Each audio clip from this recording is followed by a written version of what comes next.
to pull us live. Child. It's all happening.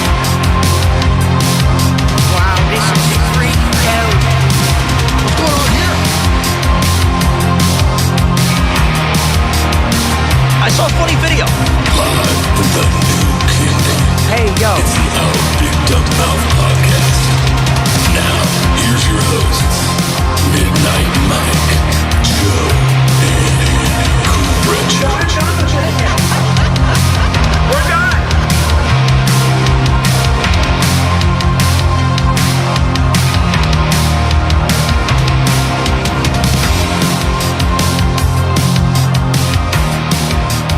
Oh, hello, everyone. Welcome back to another fun-filled podcast adventure. Hooray. My name's Midnight Mike. And, Gretchen is over there on screen. Yes, there he is over there, yes. I hate this place. Nothing works here. People don't work. Yeah. I've been here for 7 years. There we go. Don't forget about Joey's over there, too. Yes, he's going back to work. Based? Did you say based? Basically. Basically. Yes. Basically, I'd be on there. Yeah. The pre-show, people listened. They heard a little bit of Cretch's new track. I hate this place. Nothing works here. To the tune of Radiohead's. What is that song? What's that Radiohead song? Creep. Yeah. It's their one song. It's the one song that's actually good. But they actually, I think they got sued when they wrote that song because I think the bass line or one of the melody lines is a direct ripoff of a song from the 70s. So it's not even technically Radiohead's song. They sampled the I think it was the bass line from some song in the 70s, and then they got sued only after it became a hit. But Joe's asking, hey, what other songs have they got? What about a little song called Karma Police, Joe, when it comes to Radiohead? Yeah. What about Fake Plastic Trees? Okay. That's the other one. Yep, that's all of them. How about it? That's the whole catalog. That's all you need to know. There are diehard Radiohead fans out there. No. It's like Animal Collective. Yeah. I don't understand it. I don't get it either. They had some good stuff, but people will travel hundreds, if not thousands, of miles to go see Radiohead. I'm just not one of those people. Radiohead's one of those bands who they're almost like a progressive rock band in the sense where they constantly are kind of changing their sound. So what you heard 2 or 3 years ago from them, and then they have a new album and it sounds dramatically different. It's tough to latch on to. Well, you're right. Their fans are they're like vegans. If you don't know who in the room is a Radiohead fan, they'll tell you. And I get that to a certain degree. I love the band Faith No More and have traveled hundreds of miles to go see them. I'm a big fan of all their albums. And so I get it. And Faith No More, you probably could say, had one big hit. And then... Well, which version of Faith No More are you a fan of? Mike Patton, of course. Come on. What are we talking about here? Not Chuck Mosley? I like him, but Patton, they had the most creative, I guess, force and momentum going when Mike Patton was in the band. So those are my albums, like Real Thing and On. So I get it. I'm not gonna like make fun of Radiohead fans. I won't say the same thing about Blink-182 fans, but everyone's different. Everyone's different. Out of nowhere. I mean, Joe knows what I'm talking about there. Joe's not a big fan of Blink-182. You know, they've had some... Oh, good God. You know, amazing... They have an amazing footprint in pop culture, but I never owned any of their albums. So, I think they came a little too late in my life. It's one of those things where, like, there are bands from the 90s that have staying power, you know, like Pavement. Yes. I mean, it's not everybody's cup of tea, but like they still get spoken about. Wasn't Britney Spears? She was 90s. Barely, Joe. 2000s. Barely. Barely. Like 1999, maybe. But Nirvana, obviously. Huge staying power. Got staying power. Alice in Chains, big time staying power on rock radio. They will play Alice in Chains on classic rock radio now. Like Yeah. It's just Who else? Soundgarden, huge staying power. What about a little band called the Spin Doctors, Joe? Yes, the Spin Doctors. They just played like a county fair or something. Nice. Well, with the Gin Blossoms, another band. Is that what it was? Gin Blossoms, Blues Traveler, and the Spin Doctors. Okay, it's like going to see Horde Fest 1990. Oh God, Coldplay's lasted. They're not a '90s band, are they? I think so. I would put them in the '90s. What about a little band called Nickelback? Yeah. Ooh, yeah. Now we're talking. Well, we're gonna move. We're gonna do some headlines here, people. There's a lot of things to get to. Cratchit, we're probably going to get to your news segment early because you got to cut out early. You got to catch a jet plane. You're leaving on a jet plane. And yeah, my bags are packed. I'm ready to go. Okay. And so we would definitely want to hear outside your door. We want to hear all the good news you have to share. So I'll do like one or two headlines up front. We'll go to Cratchit, go to Joe, and then I'll wind down the show with some nonsense. All right, let's just get this going.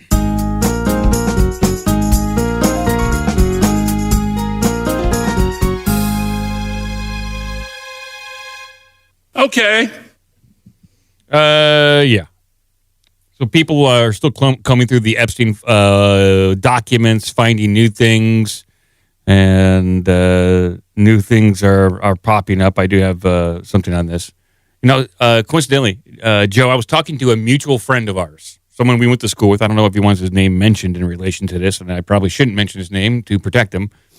But he told me a story years and years ago about working directly for the Wexners here in town. The Wexners are now named, at least Les Wexner is named in the Epstein file as co-conspirators. And this friend of ours worked directly for him and said, when he walked into, I guess, their home, they're very interesting artwork hanging on the walls. Something that you'd probably relate to what the Podestas had hanging up on the walls, and that even though Les Wexner is married, apparently he had a very ripped, steroid-infused gay lover also at the time. So, wouldn't you know it? Yeah, and I think I know who you're talking about too from school. Yeah. So he said it was like a very weird experience working directly for them, and when his contract is up, he was out. So very interesting. But while I'm talking about Epstein, people are talking about the things that they're finding in there, and this came out a few weeks ago when it came to what Jeffrey Epstein's talking about. This is posted up by General Herman in the Discord. And this is in relation to some other weird stuff that's going on. UFOs. What is Jeffrey Epstein? He's talking about beef jerky. He's talking about pizza. He's talking about shadow 9/11 commissions, it looks like. And now possibly some weird stuff concerning anomalous events in the sky. So I'll bring this up on screen. And this one is posted by Red Panda Koala on YouTube, or not YouTube, but Twitter. And this is what it says here. An alleged UFO crash retrieval group called Zodiac mentioned in the Epstein files. Redacted sends to Epstein, quote, just got a note from Bob Prairie, who asked me if I thought Murray Gell-Mann would make a good candidate for the Zodiac. As you know, it's one of the latest secret types of societies. The Zodiac is one of the really cool ones that there are 12 members at any one time, and it's still very secret. And so here it is right here. Here is the file. I'll read it. As you know, it's one of those last secret types of societies. The Zodiac is one of the really cool ones. There are 12 members at any one time, and is still very secret. They do really cool stuff, but mostly since they are all very old, it's just like dinners in exotic locations. I can't tell you all 12 members because I don't know who they are, but I know Paul Volcker is one. some guy named Howdy, whose family owns Service Town, Bob Puri, and I think Bob Brokaw. Bob represents Cancer. The sign, not the month. I'm not sure what that means. That's very weird. You are a member until death, but if you get senile, they can put you into the eccentric orbit and not invite you to meetings anymore. Anyway, the only way to get in is if someone dies. There are obviously no minorities or women allowed. Anyways, let me know what you think. Finally, leaving West Africa tonight. Let me know when you get your postcard. You will hopefully laugh a lot. Miss you. And so that was from Jeffrey Epstein to somebody, we don't know who that was to, talking about this secret society, Zodiac, who Epstein couldn't name all the members of. And some people are speculating this is in relation to a UFO crash retrieval program. At least that is what Richard Dolan is speculating here. 12 members, kind of references maybe Majestic 12 in some way, and maybe it got rebranded. So here's a little bit of Dolan talking about this. I'm guessing a lot of your listeners might know about Zodiac because you probably talked about it in the series. But that whole thing came out in a series of articles in UFO magazine, of all places, back in the late 90s, written by a guy under a pseudonym named Greg Halifax. That was the pseudonym. The real author is Jeffrey Griffith, who's still alive, still out there. He's an attorney. Won't talk to anybody, but everybody try him, please. Well, don't hassle the guy. He's going to just curl under a shell. And I like to think that there might be a way to reach him. But in any case, he's an interesting man because so he wrote this 3-part series dealing with essentially the inside workings of a crash retrieval, and not just crash retrieval, but kind of like an MJ-12 UFO management program, essentially, by the name of Zodiac. Really quick. Zodiac mentions it right there, came out. And then Colm Kelleher was on a podcast, and Colm Kelleher is known for co-authoring the book Hunt for Skinwalker with George Knapp. He was also part of the National Institute of Discovery Sciences, closely attached to Bobby Bigelow. And Colm, it looks like he doesn't really want to talk about Zodiac, but here he is on the podcast. I'm going to bring up some names, and Colm, you can tell me if they sound familiar. Jeffrey Griffith, Mary Elliott, TRW. I'm not going to comment on that because I'm not saying anything. I'm not attaching a name to it. I'm just saying, Well, I know where that is going, so I'm not at liberty to comment on that program. Okay, but are you even able to say the name, or is it something where you can't even say the name of it? I'm not at liberty to discuss that program, so I'm not. It's part of what I can't talk about. George, can you tell me what I'm talking about? No, not really. No. You can't say the name? I don't think I want to go there, not with Colm as part of the program, but we can talk about it off the air.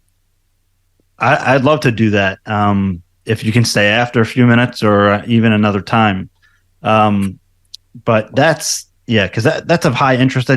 Does that have anything to do with David Grush coming out and anything that he discovered while he was doing his investigation for the UAP task force? I think Dave did touch fist bumps with some of that information and some of those people. But you'd have to ask him that. He'd have to be the one to answer that. I just say this, James, at the end of this, Colm and I go way back to the Skinwalker Ranch days, and that ranch it is still a unique place in that, under one roof was all these strange phenomena. And so they're refusing to even say the name Zodiac, but that's what they're getting at right there. How can they augment themselves onto the Epstein thing and make it as boring as possible? Well, I mean, this is what's mentioned. So all that was recorded. These are posted. I think they were talking about Zodiac before these Epstein files were released. So the name Zodiac. So that's a conversation they had prior to prior. Richard Dolan, I believe, had it prior, and so the term Zodiac, that group, came out in the 90s in relation to a secretive group responsible for managing UFO crash retrievals. It got mentioned in the Epstein files, and so people are saying, "Oh, is this the same group that was mentioned in relation to UFOs back in the 90s, early 2000s?" And so Dolan is probably, I think, the most respected of the researchers. Knapp probably not as highly regarded as Dolan. So, just some interest. I mean, I don't know how often Zodiac is mentioned in the Epstein files, but at least there's at least one mention. So, and apparently Epstein doesn't even know everything about it. But there is some more. So I was looking at poly markets. Poly markets is where you can bet on anything. Whether I think last time I brought it up, there was will Epstein be confirmed to be alive by the end of 2027? They do have some other bets on there, whether or not the United States government will confirm the existence of aliens by the end of 2027, so you can make some money on that, whether or not they'll do that. And there's been rumors whether Trump is going to make a big announcement on July 8th. And it's all stemming from one researcher in the UK that is starting a rumor that Trump is going to make some big announcement. But according to this headline right here, UFO disclosure advocates granted access to secretive U.S. base. This is a few days ago that this came out. So President Trump reportedly has given permission to U.S. Congressman Eric Burlison to access facilities. And Burlison, who has long called for more transparency and full disclosure from everything the government knows about UFOs and alien life, has revealed that he has requested and been given access to various facilities across the United States rumored to house evidence of captured alien technology. Quote, the White House has told the DOD to make it happen, he said, to the extent that which they have been involved is literally just saying that the Department of Defense, that we're backing this request, do what you got to do to make it happen. A member of the Congressional Oversight Committee for UAPs, Burleson maintains that Trump has been fully briefed on the subjects and knows all the country's secret UFO programs. So, according to this, has Trump been fully briefed? I find it hard to believe, but I guess it's possible. It doesn't seem like Trump knows much. A member of the Oversight Committee on UAP. Okay.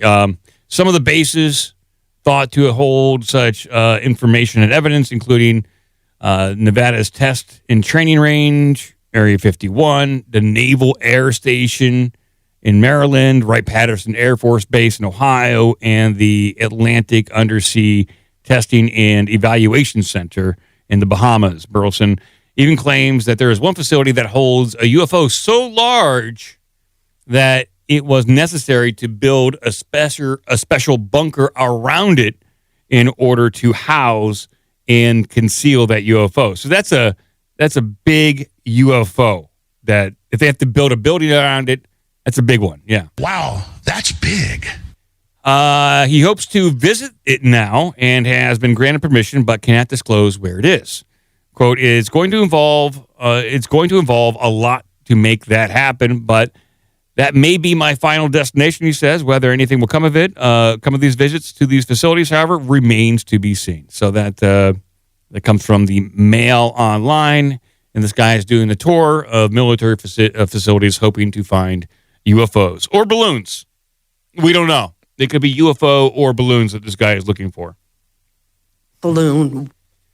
And that's the latest on the follow-up of that FAA debacle in El Paso. Did you hear anything more about that, Gretchen? Like the final resolution on that one? I know you like air travel news. Yeah, I love air travel news. No, I've not heard anything beyond that. I think they were farting around and they somebody broadcast that and the FAA dutifully put it out, but then they got their hand slapped and they had to bring it back. So I don't believe the thing about balloons or drones or lasers or any of that. I don't think any of that was going on. Yeah, so that's what it's looking like. They're calling it a debacle. Like this is a Department of Defense debacle. What happened over in El Paso there, and that's what the New York Times is describing it as.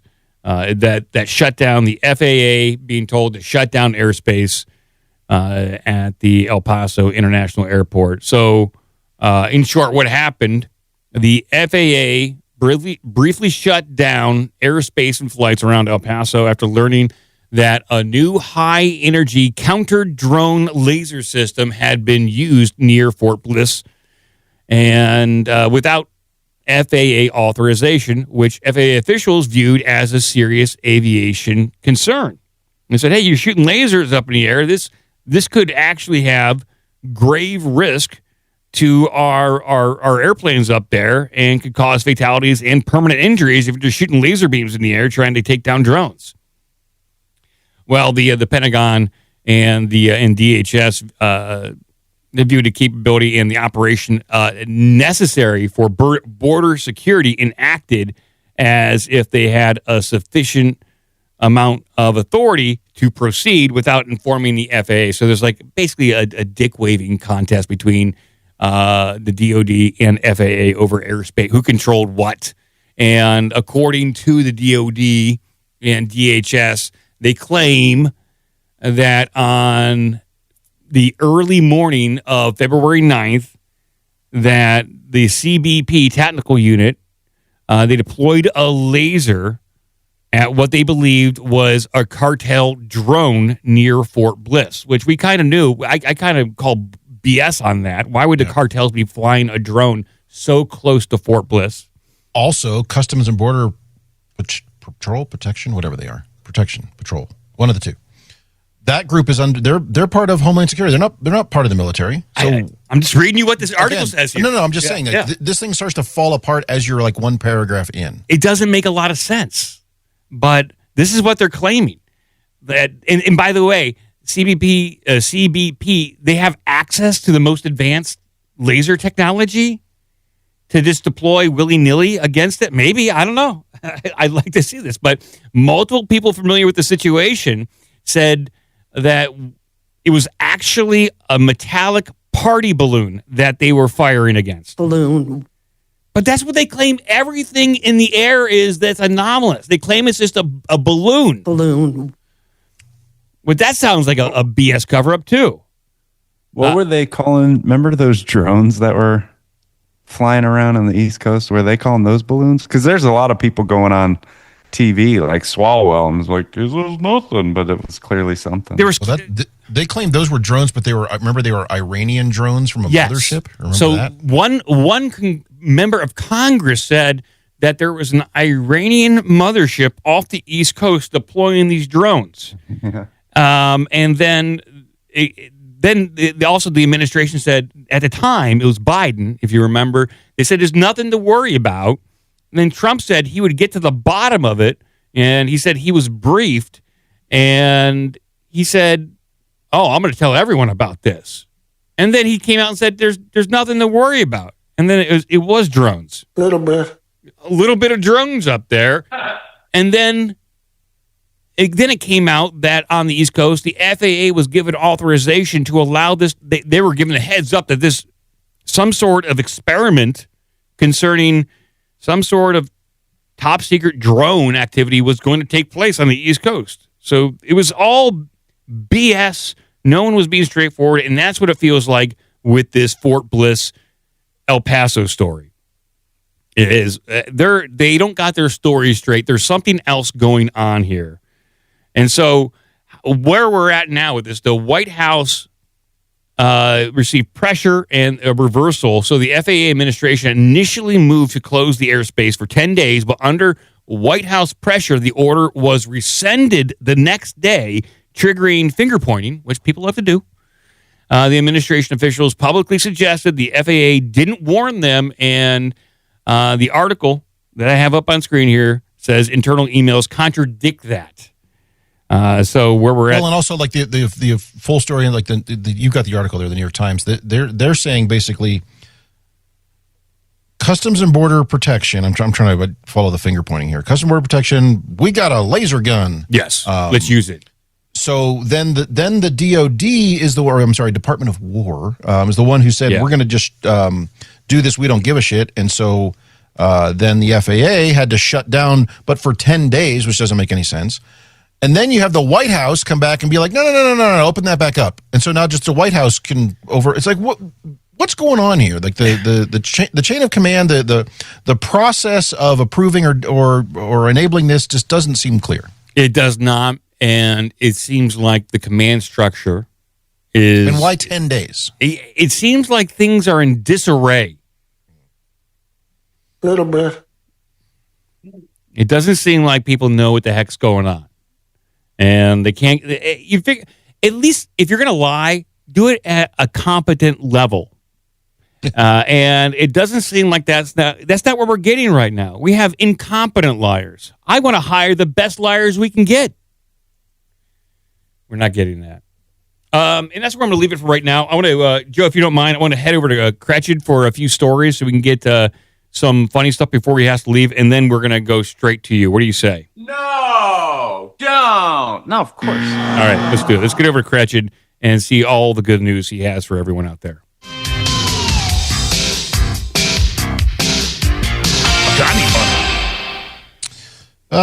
Let's start with this one. Since we're talking about air travel, and I have to do some air travel. Yeah. I have this list printed out. It's on the fridge. As I'm packing, these are things I have to take out of my luggage. Oh, my God.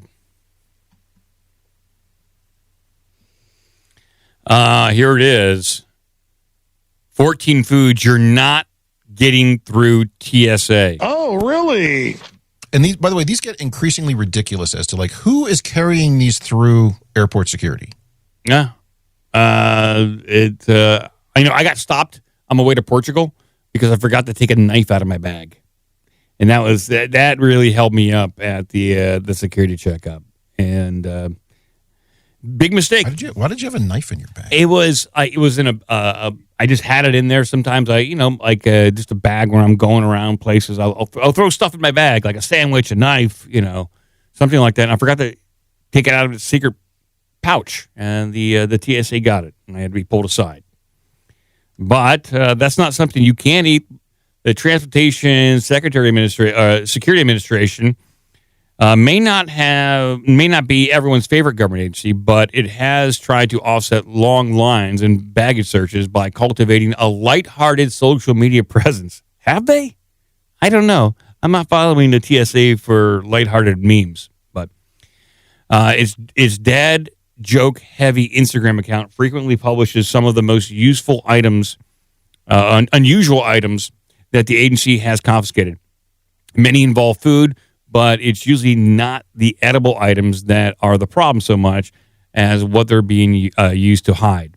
Hollow point bullets, for example, or for a pistol inside a raw chicken. Hiding a pistol inside of a raw chicken, does that work? Apparently not. The items on the list, however, are far more mundane. Let's go through this list. So, and I was thinking about this. When they confiscate my knife at the airport, what do they do with it? If it's nice, if it's something that they want, they steal it. If it's not, okay, yeah, straight up. That's why TSA stands for they'll steal anything. If it's just mundane stuff, there is it goes to one of those giant. I think it's part of the GSA. It's one of those giant auction things that they do, the big government auctions where they get rid of old Jeeps and old trucks and stuff like that. And so you can go in and buy old luggage and things. So I can go back and bid on my $30 Gerber knife. Yeah. Well, one thing that somebody tried to sneak through is cream cheese. We'll just put that in your pocket. You can go right through the scanner. It's not a big deal. Put it in your mouth. Yeah. If you're planning to nosh on crackers and cheese while in there, you'll either need to pack just a small quantity of cheese, or else make sure that it's the non-spreadable variety. Strange, though, as it may seem, TSA actually does interpret soft, gooey cheese like Burleson or Brie as being gel-like. Oh, I guess gels are bad. They may not be too far off the base with the former, as it can be used to replace heavy cream in soup. So as to not cause any problems at the security stop, it's best to avoid cheese altogether through TSA. So that's important. So you don't take your brie cheese through TSA. Also, peanut butter. Peanut butter is a big one you can't take through TSA. Peanut butter is also quite squishy and spreadable, which places it in the TSA gel category. Sure, peanut butter sandwiches may contain less than 3.4 ounces, since that measurement would equate to about 6.5 teaspoons. Even so, TSA officers may not take the time to estimate the amount of peanut butter in a sandwich. Yeah, that's true. I don't think they're going to take your peanut butter sandwich apart and weigh it out, but you never know. They'll just eat it right there. I mean, I tell you what, stopping in Newark Airport, one of the worst airports I've been to. Very unruly TSA, got to say. They weren't very pleasant to interact with at all. No, they're very aggressive. Yogurt. You take off your shoes and give them all your peanut butter sandwiches? I was trying to take a bunch of stuff through, and they just were throwing it out. Cigarettes. Yeah, I was trying to take that through. And lottery tickets. They took that. And chewing tobacco. They took that. And Hot Pockets. Yep, they took my Hot Pockets. And honey buns. And coffee. Yep. And Gatorade. Yep. And Coca-Cola. And aspirin. And lighters. Yeah, they took that. And ice cream. They took that, definitely. And potato chips. And magazines. They took my entire carry-on. They left a knife in your bag. Yeah, maybe. Sweet potatoes and collard greens and a big salad and corn on the cob and deviled eggs and green beans and chicken fried steaks. They took my deviled eggs. I couldn't take that on. Brought in 2 pounds of green beans. Rice, beef, fish, poultry, wheat, and now coffee. They confiscated my poultry. 25 pounds of wheat trying to get through there. It's a carry-on. They did take my coffee at Cleveland Airport. Did they really? Yeah, so there's a place in Cleveland, Hex. It's a restaurant. I think they got 2. Good food, but their coffee is kind of famous around Cleveland. It's kind of like this chocolate cinnamon roast. It's really good, and I was staying in an Airbnb right next to it, around the West Side Market. I really like that. I mean, if you're going to go to Cleveland at all, this is the only place where you may not get shot. No promises. But, yeah, it's this really good coffee. And every morning I'd go and pick it up and, just because I was like, oh, man, I'm never going to get this again. And so I'm like, you know what? I'm going to take a bag home. So I go through the airport. And they do the thing where it's like, oh God, we got to check your bag. Mm-hmm. And they're running. Have you ever done this? Have you ever had this happen where they do the swab? Yes. And they have to swab everything in your luggage. They swab everything. They take the little pad off and then they swab everything else and they grab the coffee and very, very it's a whole show. Throw it away right in front of me. This is it. This is where the bomb is hiding. It's in your coffee. And then they just $20. They're so concerned about it, they dispose of it in a wastebasket right next to them. Right next to, yeah. $20 for an unopened bag of coffee, like regular size, like the kind you would get at the grocery store, whatever it is, 12, 14 ounces, whatever the hell. Yeah, they're useless. They're useless at TSA. But hey, you can't take yogurt on a plane. You can't take soup. No soup for you on a plane. No jellies or jams, sauces or condiments, which I'm all for. I got to take my hot sauce on the plane. Wait, at what point, though? Because if you get like a nice Alfredo sauce or a concentrated one, those are pretty thick. You got to check it. It says sauces and condiments are generally classified as liquids or gels. If you need to bring something hot, like a hot sauce or ketchup or vinegar to flavor your in-flight meal, you may do so, but be sure that they are packaged in bottles or jars that are under 3.4 ounces, not 3.5. That's very important. Small single-serve packets should also work, but whatever you do, don't pack a full-size container. How many single-serve packets can I have? They don't say here, but I'm sure they would definitely frown upon that big keg of mustard that was for the Super Bowl special. You can't bring that on there. Your Hidden Valley Ranch. You're going to have to get rid of that. I need my own ranch. No syrup either. If you're traveling, don't buy syrup as a gift and pack it on your bag right there. Or wet pet food. No wet pet food is allowed. So your dog, your therapy dog, is going to have to starve. So keep that in mind, people. And bottled water, although, yeah, I can see that. Yeah, all water, unless you're past the security, you can't take that through. That's a big time. Bottled water is one I see a lot going through security. People forget they have the world's largest 17-liter bottle of water in their bag. Yes. And it's like, to your point, Mike, there's plenty of water available. Take the empty container through. You can have a 5-gallon bucket with you and take that through empty and then fill it up on the other side. You don't need to carry that through security. But I see that all the time. People getting stopped and like, oh, yeah, I forgot. I've got this entire camel pack full of water here. They also say juices not allowed, specifically Capri Suns. So no more. You can't bring your 20-pack of Capri Suns on board. You're going to have to wait until you get home. There is a way to get your Capri Sun on board, and that is you bring enough for everybody at security. You got to stuff it in your poultry to conceal it, and that's the only other way. Sodas, you can't bring your sodas, but why would you even want to? They have sodas for purchase. Yeah, they mark it up like times it's like $5. $6. $6 for a bottle of Coke. Come on. Yeah. And then wine. Do not bring wine or beer through that. So you don't bring your keg, don't bring your party ball, leave that at home. But whiskey is good. Yeah, actually they said read the last one. The overproof booze. So you cannot bring your booze. Read the first line of that one about the booze. There's regulations. It says you can actually bring hard liquor on an airplane as long as it's below the 70%.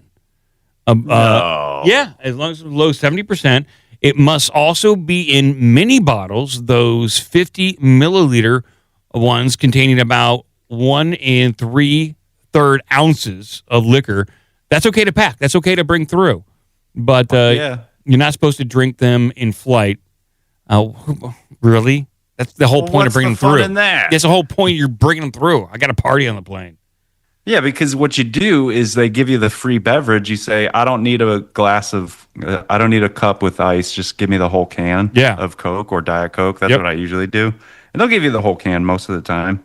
And you just take, one sip out, and then you pull your little airline, travel bottle of liquor and drop it right in. Yeah. So. You know what I was doing for a while? Because I'm on the wagon, off the wagon. But went up to Cleveland, and I'm like, you know what I'm going to try? You know how you get those little travel bottles you can put lotions in and stuff? You get it at Target, and you put whatever you want in it. So what I was doing was putting tequila in there, put it in your shaving kit. No.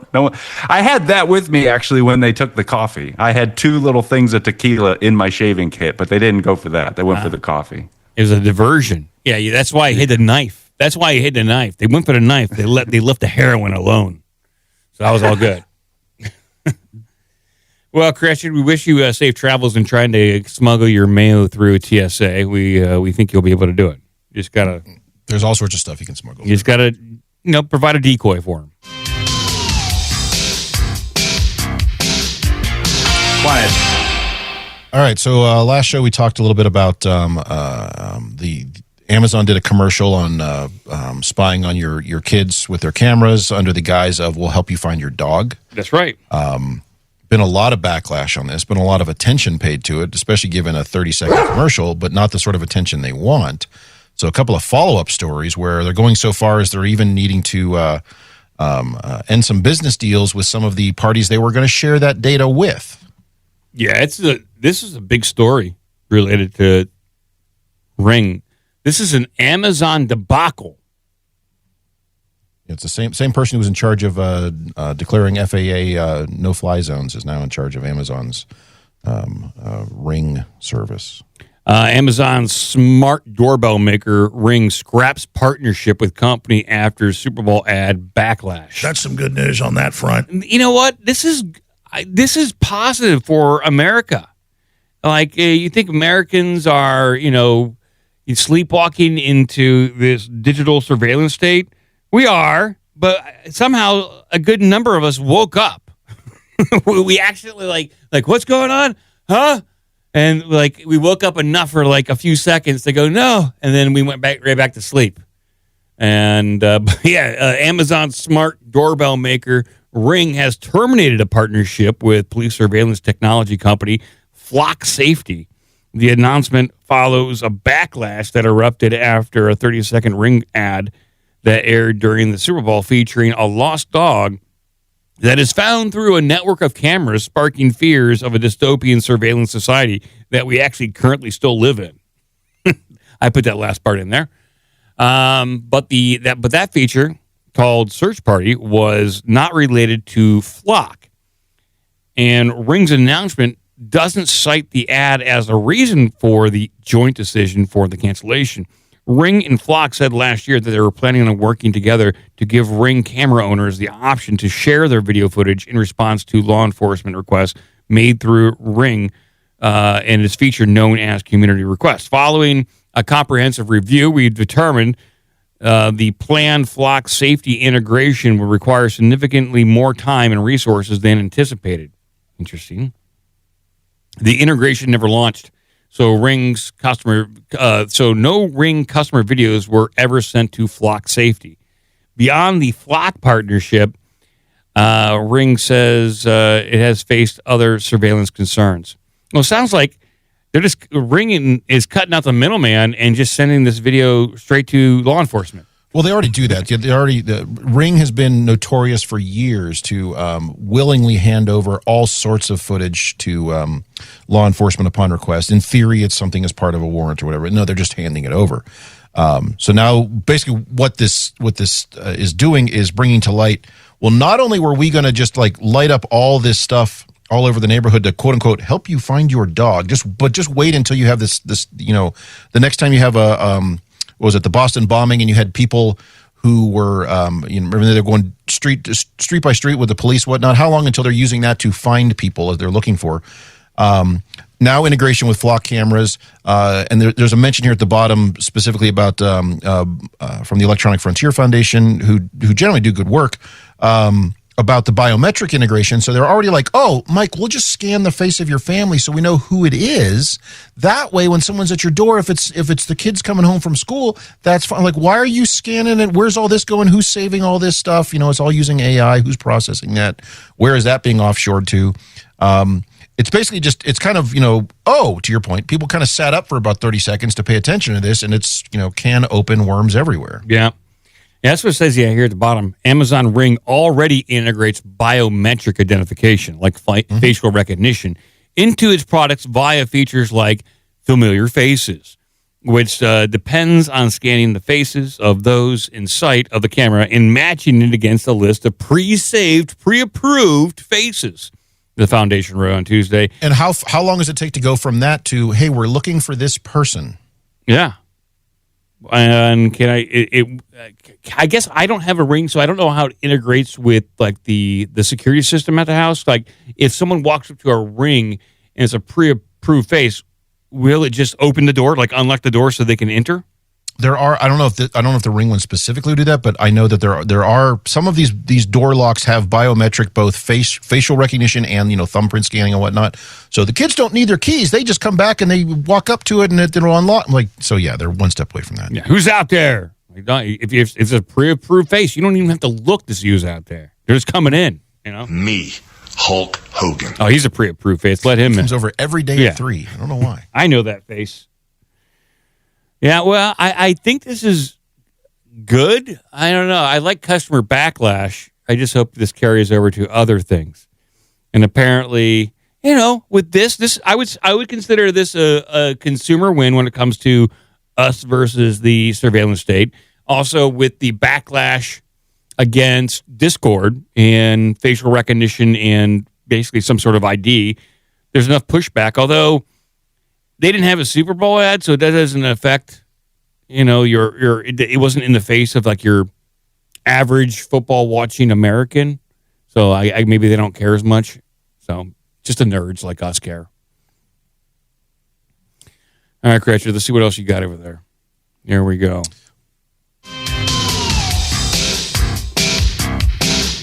I'm just chilling in Cedar Rapids. So this story is actually related. It's kind of on the same thing, but to the point about so this is a little more meta story on Amazon Ring's commercial that people are now paying attention to. We have the story about what's her name in Arizona? I can't think of her name now. Guthrie, the Guthrie lady was murdered by a grandkid or whatever the hell's going on down there.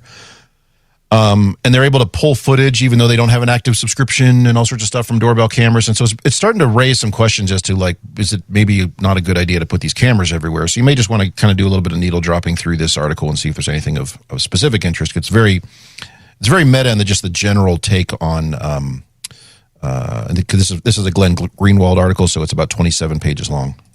This is the Zero Hedge one?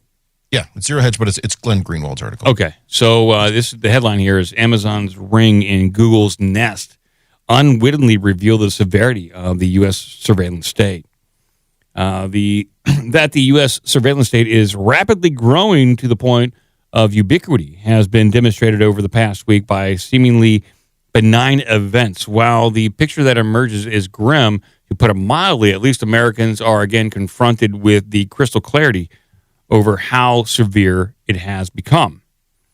The latest round of valid panics over privacy began during the Super Bowl ad we just talked about. But the graphic Amazon used seemed to have unwittingly depicted how invasive the technology can be. That is, the capability now exists in the product that has been long pitched as nothing more than a simple tool for homeowners to monitor their homes, has created, it seems, an unavoidable contract between public understanding of Ring and what Amazon has now boasted it could do, which is like it's a mesh network of cameras that can track anything. Well, and Amazon a number of years ago with their Ring, they were, what did they call it? Where they were using your Wi-Fi and then the internal Wi-Fi chip on the cameras to extend Wi-Fi farther out. So you could have connections. You could put a camera or something out at the edge of your driveway or your mailbox, which is normally outside the range of your home Wi-Fi. But this was allowing it to kind of create its own mesh network, which, to your point, is now like, wait, what other stuff are they sharing of mine? I forgot about that. So we read that article where if you attach an Amazon device to your Wi-Fi, it creates a sub-network with other Amazon devices in order to extend its own range and connect to other Amazon-related devices. So it just creates an extension of your Wi-Fi, but basically on its own internal network of devices, which is really creepy because you don't control that anymore. Interesting technology, but really invasive. It goes on to say here, the Amazon ad seems to have triggered a long overdue spotlight on how the combination of ubiquitous cameras, AI, and rapidly advancing facial recognition software will render the term privacy little more than a quaint concept from the past. As the EFF put it, Ring's program could already run afoul of biometric privacy laws in some states, which require explicit informed consent from individuals before a company can just run facial recognition on someone. Yeah, they don't care about that. They'll just do it. And to the point of on private property. So let's say you have a camera on your house, and you give all the permission to do whatever. But now that can pick me up if I'm walking down the street, on the sidewalk, and the sidewalk is, municipal generally or city property or something like. It's not your property. Now you're scanning people on other property, and it becomes a whole thing. And this is a lawsuit waiting to happen. So they go through all these issues, but when it comes to the Guthrie case, is that the Samantha Guthrie case, which I don't know a lot about. I think Nancy is the mom who was missing by her grandson or something. I don't know what the story was. I'll read this little part because this is where it gets to current day. So Guthrie, however, did not pay Google for a subscription for those cameras, instead solely using the cameras for real-time monitoring. As CBS News explained, with a free Google Nest plan, the video should have been deleted within 3 to 6 hours because you're not paying for that storage. Long after Guthrie was reported missing, even professional privacy advocates have understood that customers who use Nest without a subscription will not have their cameras connected to Google's data servers, meaning that no recordings will be stored or available for any period beyond a few hours. So I'm curious, why is it even a few hours? Because in theory, it would be recording locally and uploading to the cloud servers for Google's processing or whatever they're doing. But it sounds like it streams live or it buffers as quickly as it can locally and then streams it to the servers regardless, and then they delete it, which means they already have it. Well, for that reason, the Pima County Sheriff, Chris Nanos, announced early on that there was no video available, in part because Guthrie's did not have an active subscription to the company. Many people, for obvious reasons, prefer to avoid permanently storing comprehensive daily videos with Google of when they leave and return to their own homes. So they keep it for a little bit of time and then delete that subscription when they're back. Despite all this, FBI investigators on the case were somehow magically able to recover this video from Guthrie's cameras many days later. FBI Director Kash Patel was essentially forced to admit this when he released still images of what appears to be a masked perpetrator who broke into Guthrie's home. The Google user agreement, which few users read, does protect the company by stating the images may be stored even in absence of a description. So they're keeping like still frames. Yeah, where's your James Clapper clip? Well, I got it right here. They didn't do this on purpose. Not wittingly. Yeah, they're unwittingly keeping images from your cameras. A serious mistake was made. While the discovery of the footage from this home security camera by Google engineers is obviously of great value to the Guthrie family and law enforcement agents searching for Guthrie, it raises obvious yet serious questions about Google, contrary to common understanding, and what they were storing. The video footage from an unsubscribed user. I'm not paying you to store this stuff, but you're doing it anyways because you like to. And there was another camera company, I'm trying to remember who it was, Anchor or Eufy or somebody like that. Same sort of cameras, like who. Oh no, it all stays on your device. It doesn't leave. That you've got a home hub. It stores it all there. It doesn't go on any of our servers, any of that. And unless, and then they were doing this without your explicit permission to do so, unless you wanted it to like send you like the live, video little 3-second preview or whatever of what the camera saw, so it could do the AI recognition and all that stuff. And so if it was doing that, well, then they were uploading all your footage. And then they were basically forced to admit that, and they were like, yeah, that's kind of how we do that. Well, right here it says, former NSA data researcher and CEO of cybersecurity firm, this guy Patrick Johnson told CBS, there's an old saying that data is never deleted, it's just renamed. And that's why you can do if you freshly deleted something from your hard drive in the recycle bin, you can get that pretty easily. If you just delete it's still on the drive. It's still even there. SSDs do that because they only do garbage collection. The process is literally called garbage collection. They only do that every so often. And SSDs, especially hard drives. Hard drives are voluminous in the sense where they have tons and tons of space. So it doesn't delete anything. It just moves the write head somewhere else and deletes the directory records of it. So that's why if you ever try to delete, like really wipe a hard drive, you have an option: write zeros once or write zeros 7 times, because it's just trying to write new data over the entire drive to force it to be even more difficult to recover. And even then, there's probably ways around that. So, so the way you delete data isn't what the hard drive actually does, is say you don't need to think about this data anymore, so it just sits there until it becomes overwritten? Yeah, pretty much. Yeah, I think that's what Gretchen was saying. It deletes the record of what that file was, but the data blocks are still there. Concerning. And they don't, this is like a double-edged sword. It's like, we got a piece of evidence we can use to help solve this act of crime. But Google is admitting that we're storing people's videos, even though you don't want us to. We're storing images. So, Well, like I said, I'm wondering the next time this becomes a quote unquote a national emergency or something like that, terrorism, whatever. You watch how much footage suddenly comes out of these things. Yeah. And does this Guthrie thing seem like another psyop to you? I don't know enough about it to even comment. I have a story on it right here, and it's Nancy Guthrie's disappearance, vehicle towed, at least 3 detained in major operation connected to the case, and this is a fairly new story. So, I mean, we heard at one point in time like someone was demanding 1 Bitcoin for the return. And it's like that seems like kind of like a low price for a human, Yeah, what's a Bitcoin? Like 75 grand? Yeah, well, value has Joe, decreased. Are you implying she's not worth as much? Yeah. She's on death's door. Value's dropping. Of her life value's dropping. That's right. Every day the ransom gets lower. That's like buying brie that you got through the airport. That stuff's got to stay cold. Yeah. Here's the headline. Yeah, headline: Nancy Guthrie's disappearance. Sheriff says no arrests, none remain in custody after major operation. So they made major operation. No one was arrested. So it was all for nothing. Okay. They can't solve this case unless people come forward to turn themselves in. That's what we're learning out of like these major law enforcement operations. Unless you turn yourself in, they can't find you.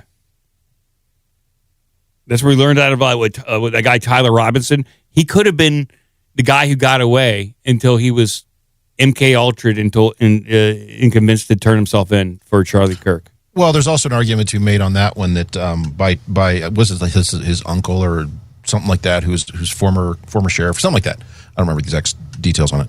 Convinced him to turn himself in. Yeah. By now making himself public, is now basically protected from all the people who kind of show up and clean up those loose ends. So I think that the uncle or whoever that was, I think basically saved that dude's life. Maybe.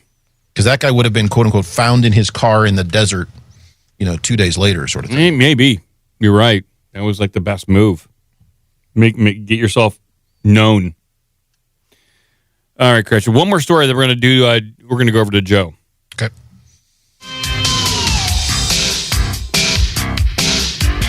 What is Twitter? Well, if we're doing one more, let me give you a couple here to choose from. We have Val Kilmer showing up as AI. I thought he's dead. As AI in a new movie. I love getting us closer to the Hollywood's just going to make AI movies of people. We have hockey fans being asked to shower before showing up because they stink. That sounds like something, you want to ask. Mm-hmm. We have the Olympics running out of condoms. Okay. That seems like a story we've talked about before. We talked about that. And we talked about them, the shitty cardboard beds, too. Oh, yeah. And we have researchers studying, doing a new study on researching your farts. Interesting. So, I also have a story about a college professor teaching UFO news, but that's not really. So just have that in case you cover UFOs. I think Olympics is topical, and we rarely talk about the Olympics. I'd like to see why they're running out of condoms. It is the Winter Olympics. You figure, I got some thoughts on this. All right. So let's Olympic condoms. Here we go. Our good friend of the show and Discord mod Tony's over there right now. Tony, put those condoms back. They need those. Yeah, there's rampant STDs going on at the Olympics, so they need protection. Just got boxes of them. 50 bucks. Sorry, he's Australian. 50 bucks. Cortina condom shortage. Athletes were given 10,000 free condoms at the Olympics. They disappeared. Wow. In 3 days. Holy moly. Man, I got mixed emotions about this. That's a lot of sex in 3 days. You would imagine, hopefully they just didn't steal them for like later use, like they're actually actively being used. But the Milan Cortina Olympics will not break any stereotypes about the athletic village. It took just 3 days for the Olympians to go through all 10,000 of the complimentary condoms handed out by the organizers, according to the Italian newspaper La Stampa. Quote, they promised us more will arrive. Yeah, we got truckloads coming in, pal. Just hold on. Keep your pants on. Truckloads. Overnighting them. We're straight from China. They promise more will be arriving, but who knows when. An athlete who asked to remain anonymous told the outlet. You just can't go to Rite Aid out there? I mean, come on. You've never heard of the Catholic condom? Come on. You guys can get the work done. 6 locations are housing nearly 2,900 athletes. So let's do some math. 2,000. 3, Mike. The number you want is 3. That's 3 condoms per athlete? Yes. Well, that means that if they're really randy, they're going to go through at least 1.5 condoms like in one night, you know? Curious about this half condom count. Well, you got to do some rounding. There's a rounding error. There's a rounding error. Or you half use it. Well, let's say you go for 1 round, and round 2, it takes an incredibly long time, and you don't really complete, okay? And you say, You're saving that for later? Yeah, I didn't complete, and it just became quite a task at that point. We're both tired. I'll save it for later. You know what? I'm just going to leave it on. It'll be fine. I'll wear this during my bobsledding competition. I'm going to use this for later. It's technically 6 because you have a side A and B. Yeah, you're right, Joe. And just flip it inside out. Flip it over like a vinyl record. That's right.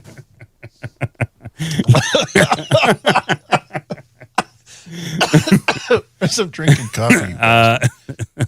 6 locations are housing nearly 2,900 athletes competing in the games, including including in Cortina, which hosts about 1,100 athletes, coaches, and officials.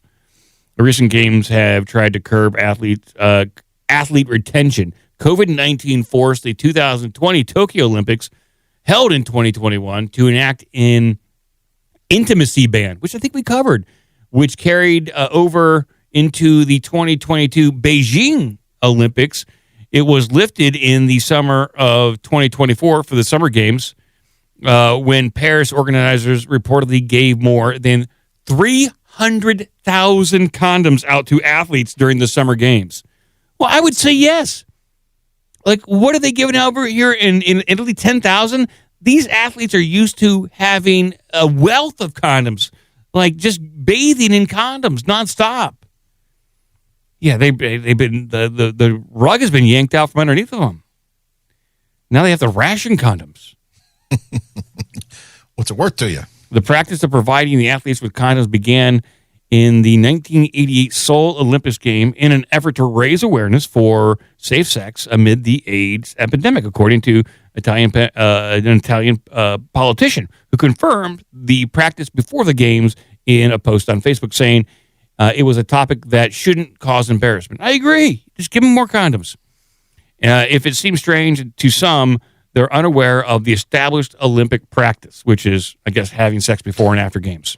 I don't think it's the people being embarrassed by the condoms being there or by the practice of using them sort of thing. That's not the embarrassment. It's if we take this at face value, it's the sheer, granted it's a lower number as you pointed out from the Summer Games, but it's the sheer amount of condoms per person that they've already churned through before the games are even half over. Well, some of I heard that the curling competitors like to wrap their curling balls in condoms for extra lubrication, so they can slide those things even further. Very competitive out there on the ice. That's a mistranslation from the Italian story. They like to wrap those around their own balls. Oh, I see. While they're curling. Okay. It goes on to here. So everything you need in the Olympic Village. Well, she said while winking into the camera. So they're talking about this in their TikToks. Cardboard beds, which were widely called the anti-sex beds, were used throughout the last 3 Olympics to give some extra motivation for athletes to stay away from each other. Though that policy was scrapped this year, British ice dancer Phoebe Becker confirmed in a TikTok that her single bed frame was made of wood. So they've improved the beds for these athletes, which is good. You want a good night's sleep before you're going to go out there and potentially try to achieve a medal, you know? You want a good night's rest. Or have a whole bunch of sex before breakfast. But anything you got to do to cut the stress. Asking the question everyone's been asking. Heard it here first, but there are no cardboard beds. Well, that's good. Treat your athletes well. In most contests, it is useful. Let's see here. How's this wind up here? In most contexts, it is useful. In the Olympic Village, where there are thousands of athletes and they're packed into a small area, those same features may become a liability, the company wrote in a press release. Distance data could be used to pinpoint someone's exact location, and simply appearing on Grindr tells the world something about the person's identity that, in more than 60 countries, remains a criminal offense. The Village. Yeah, they're talking about why some of the dating apps have basically disabled geolocation. I see. Yeah, in the right. Olympic Village. Yeah, I see that. So they're not tracking people down there. You got to hook up the old-fashioned way, Mike. Listen, if you're going to get killed in your home country because your app data is being tracked, let's disable that. Let's protect these people from not being killed in their home countries. However, read the very last line of the story where they give you, hey, maybe now is not the right time for sex, so here's some alternative things you can do. The Village is equipped with plenty of other entertainment options like DJs, air hockey, and foosball tables, as well as an extensive gym system. So there you go. You got gym equipment over there to work out, and foosball, because who doesn't like foosball? You hook up on the foosball table. Have sex on the foosball table. The biggest issue they have with these condoms, actually, and not just condoms, but a lot of the stuff in the Olympic Village that's available for the athletes, it's all Olympic branded. So a lot of it gets just not stolen in that sense. It just gets collected for souvenirs later. Yeah. Well, I don't know. Like, I'm on the side with the athletes here. They're used to 300,000 condoms, and that went down to 10,000. So it sounds like how many athletes were in the summer games? But who pays for the condom? Is it the host company? Well, I think it's host country. Host country, but that was a good Freudian slip there. Is it the host country that has to pay for the condoms? I think it is. I guess so. I don't know. I mean, I think we all get ripped off because aren't the Olympics tax supported in many countries? Maybe. I wrote this right here. Yes. You see? Isn't that better than fighting? Animosity? I mean, you want to fight with somebody, you fight with me. Kramer gave out defective condoms. Yeah. Oh, by the way, George, you know those condoms I gave you? They're defective. Don't use them. Yeah. So this says in the Beijing Olympic Games, 10,900 athletes. So the 300,000 number to that, just under 11,000 is actually about the same ratio. So everyone gets, wait, no, I'm off by a little bit. 300,000, 10,000. No, you get 300. Yeah. 300 condoms a person? Is that right? No. Damn it. Oh, I need accurate numbers on this. 300,000, 11,000 people. Yeah, it's 10 times. It's 10 times the amount. So everyone gets 27 there, whereas at the Winter Games, everyone gets 2.5, basically. So. All right. Okay. Hand out the condoms. There we go. Yep. And they're still handing out the condoms. 3,000 condoms for 10,000 athletes. There should have been 30,000 condoms for that same ratio. Okay. Don't wear a condom. Maybe Beijing is embarrassed, or the Olympic Committee is embarrassed, because they have all these leftover condoms from Beijing, and they're still trying to get rid of them. Leftover Chinese condoms, yes. Nothing worse. All right, Cratchit, we're going to move over to Joe and see what the... Take phone calls. What about the phone calls? Well, you want to do phone calls? And then okay, we'll open up the phone calls for just a little bit, and then we're going to go over to your news. Let's get over to the Google Voice. We'll open it up. Here we go. It's all happening, people. Yeah. Let's go ahead and take the phone calls. Yeah. Here we go. 513-461-2175. You guys give a call in before we get to all the good news Joe has. And we have a phone caller right here, right now. Hey, caller, you are on the air. Hello, hello? Hello? I have you on. Hello, you there? You're not on mute. Next. Yeah, I'm hearing stuff. And hello? Hey, guys. Hey, what's going on, Stan? Hey, just celebrating the Dow at 50,000. What do you think of all about that? The Dow at 50,000? Oh, I'm going to get there. Don't worry. Hello. And the NASDAQ and the S&P. I'm going to get 7,000. there. I mean, don't blow my wad. I'm celebrating. Woo! Are these good numbers? I don't even know. Blow my wad, Stan. Change the subject. Okay, so let's go into aircraft carriers. Okay. How many aircraft carriers does it take to get the Tootsie Roll center of a Tootsie Pop? 2? 2, maybe 4. Correct. Okay. Maybe 4? Excellent. So, yep. So remember, for the Olympics, since it's an Olympic theme we're talking about, and then they had, I think, all those lead-lined condoms in Beijing. They're still left over, so you might not want to use those things. Yeah. But kind of gross.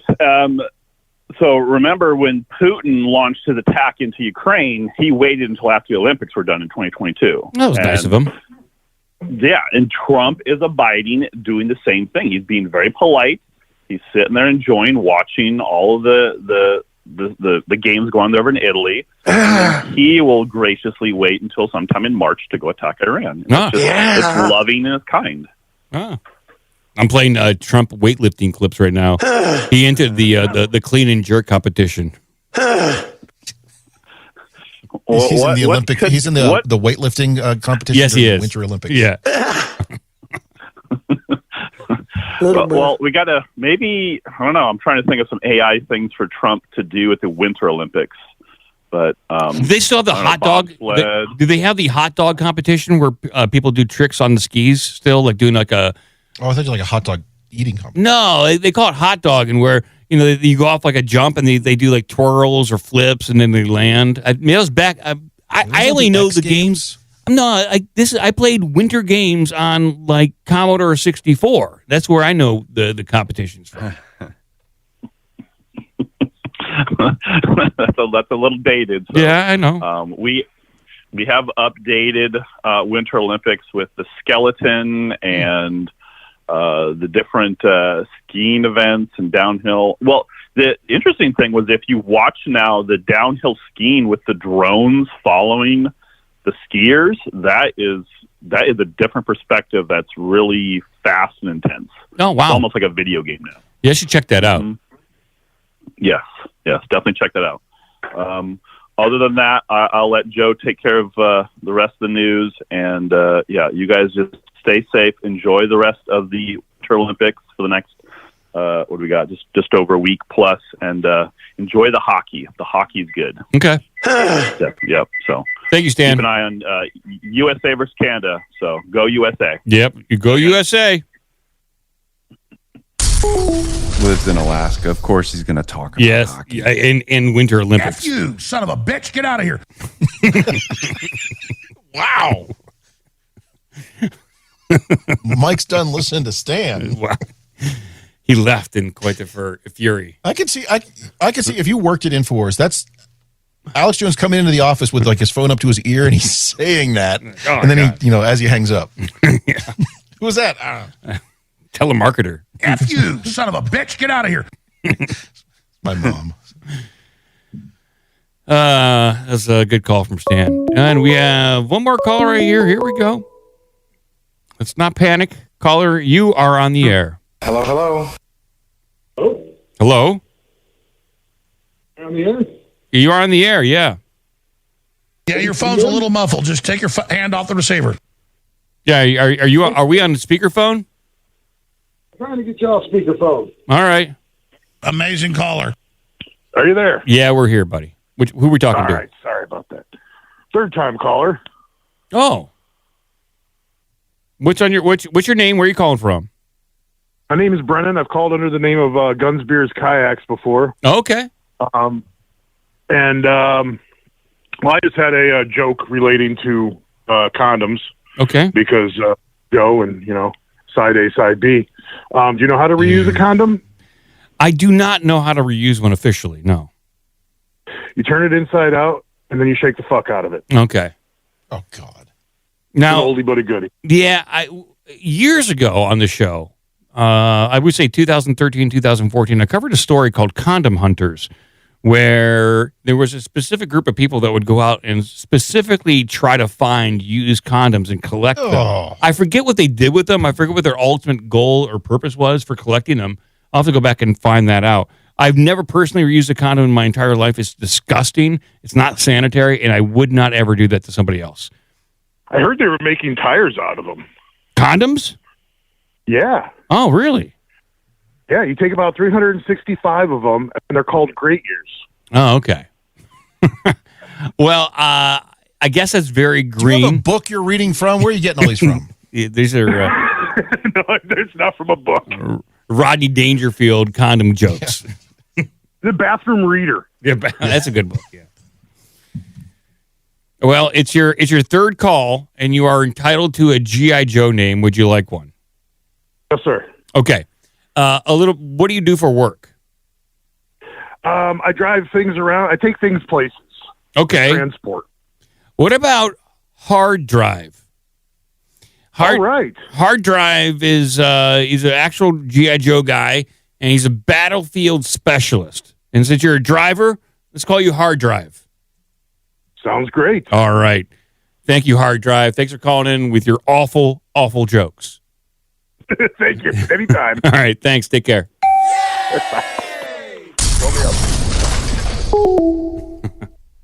I like good, bad jokes. Those are some good, bad jokes. Sounds like he had a bunch of them ready to Yeah, it sounds like he's reading out of a joke book. But I like people who come prepared, too. All right, Joe, we're going to see what you got over there. What do I have?